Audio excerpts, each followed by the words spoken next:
کیسے ہیں آپ؟ آج میں آپ کو سے زبان کی امپورٹنس کے لیے اوپر بات کروں گا. زبان امپورٹنس سے زیادہ اس پہ گپ شپ لگائیں گے کہ زبان کیا ہوتی ہے اور زبان کنفیوژن کیوں کریٹ کرتی ہے. زبان جو ہے یا language over the years create کی گئی، یعنی کہ جب ہزاروں سال پہلے زبان بنائی گئی ہوگی تو وہ زبان تو نہیں بنائی جاتی تھی. وہ کہتا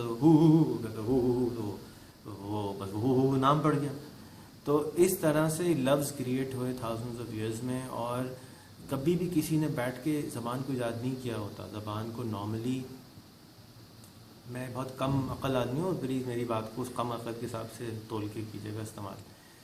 خیر، تو زبان کو ایجاد تو نہیں کیا ہوا، زبان کو ہم نے اوور دا ایئرس کریٹ کیا ہوتا ہے. جیسے اردو کی زبان ہے، اس کے اندر ہم مختلف لفظ اڈاپٹ کر لیتے ہیں. یہ جیسے اڈاپٹ اٹ سیلف ہے، اس کو ہم گود لے لیتے ہیں.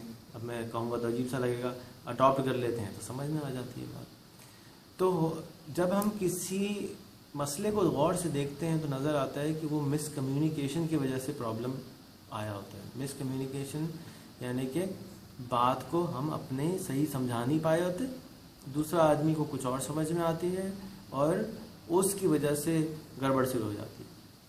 آج کل کیونکہ کمیونیکیشن کے بہت سارے ذرائع پیدا ہو گئے ہیں. پہلے جو ہے وہ کبوتر کے اندر اتنی سی پرچی جاتی تھی ایک لائن کی، ہیں کبوتر صاحب لے کے جاتے تھے، ایک لائن لے کے جاتے تھے، واہ کبوتر کی چٹھی آئی ہوئی. پھر اس کے بعد جو تھا وہ گھوڑے پہ جو لوگ دے کے جاتے تھے اگر دور تک پیغام پہنچانا ہوتا تھا. آج کل جو ہے وہ مسئلہ ہی نہیں ہے. ایک آدمی افریقہ، ایک آدمی امریکہ، ایک آدمی کہیں واٹس ایپ پہ بیٹھے بیٹھے ٹک ٹک ٹک ٹک باتیں کر رہے ہوتے ہیں، پتہ ہی نہیں چلتا کہ کمیونیکیشن ہو رہی ہے. تو ڈسٹینسز کم ہو گئے. لیکن اگر آپ ان کو میجر کریں تو کچھ مسائل بھی پیدا ہو گئے، کیونکہ ایک آدمی جس نے زندگی میں کبھی انگریزی سے واسطہ نہیں پڑا، اس کو انگریزی میں آپ بات کر رہے ہیں کیونکہ وہ ڈفرینٹ پلانٹ میں، ڈفرینٹ کنٹری میں رہتا ہے، ڈفرینٹ شہر میں رہتا ہے.